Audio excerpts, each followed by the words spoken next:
વિશે સાંભળ્યું હશે કે ન્યૂટને ભાઈ ગુરુત્વાકર્ષણ બળની શોધ કરી.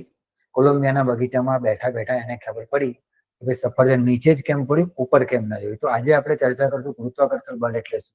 તો ગુરુત્વાકર્ષણ બળ શબ્દનો અર્થ જ થાય કે ગુરુ, જે મોટી વસ્તુ હોય પોતાના તરફ આકર્ષે. એટલે કે તમે જોયું હશે કે ગુરુત્વાકર્ષણ બળ મોટા મોટા પદાર્થો જેવા કે ગેલેક્સી, મોટા મોટા ગ્રહો, બરાબર, મોટી મોટી ગેલેક્સીઓ, દળદાર તારાઓ, એ બધાને આકર્ષી રાખે છે.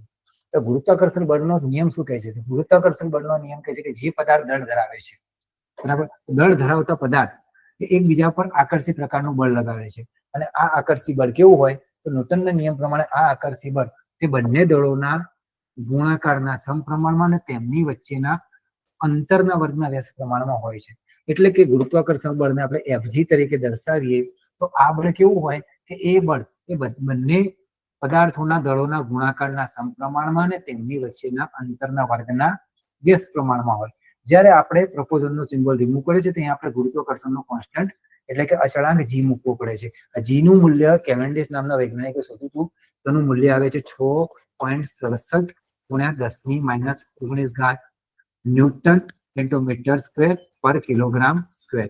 ઓકે, તો અચળાંક જી ની કિંમત આટલી આવે છે.